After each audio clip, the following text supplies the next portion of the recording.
ഇപ്രാവശ്യം ഭരണം കിട്ടിക്കഴിഞ്ഞാൽ ഞങ്ങൾ മൊത്തത്തിൽ ഒന്ന് ഡെവലപ്മെന്റേഷൻ ആക്കും. എങ്ങനെ? ഇവിടെ പാവപ്പെട്ടവനില്ല.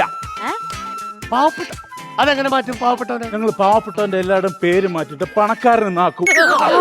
നല്ല ഉഗ്ര ഐഡിയ. എവിടെ നിന്ന് കിട്ടുന്ന ഈ ബുദ്ധിയൊക്കെ? എല്ലാം ഡെവലപ്മെന്റ് കോർപ്പറേഷൻ ആണല്ലോ. അതെല്ലേ? അതെ. പിന്നെ ഞങ്ങള് ആകാശപാത എന്ന് പറഞ്ഞ വികസനത്തെ കുറിച്ച് ഇരുന്ന് സംസാരിക്കാം. ഇരുന്ന് സംസാരിക്കണം.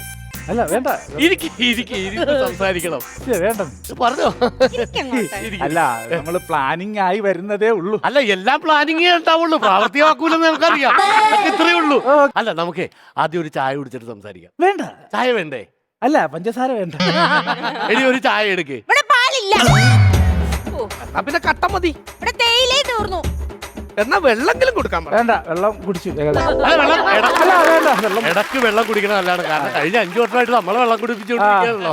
അപ്പൊ ഇടക്ക് കുടിക്കണതൊക്കെ നല്ലതാണ്. അപ്പൊ എങ്ങനെയാ ഈ പദ്ധതിയെ കുറിച്ചൊന്നും പറഞ്ഞില്ല? നമ്മുടെ പ്ലാനിങ് ആയി വരുന്നതേ ഉള്ളൂ. അതാണ് പറ. ഈ ആകാശപാത ആകാശത്തിലൂടെ ഇങ്ങനെ നമ്മള് 3.5 മണിക്കൂർ കൊണ്ട് എത്തിക്കും. ആരാ ഇതിനകത്ത് കയറി പോണത്? ഞങ്ങള് തന്നെ. പാവപ്പെട്ടവർക്ക് എന്താണ് ഗുണം? അല്ല, അവർക്കെന്നൊരു ഗുണങ്ങളുണ്ട്. എന്ത്? അവരിപ്പോ നമുക്ക് കരിങ്കൊടി കാണിക്കണ്ട, ഹർത്താൽ ചെയ്യണ്ട, സമരം ചെയ്യണ്ട, തമ്മിൽ തന്നെ ഉണ്ടാവൂല. അതൊക്കെ ഒഴിവാക്കാല്ലോ. രക്ഷാപ്രവർത്തനം അതൊക്കെ ഒഴിവാക്കാല്ലോ.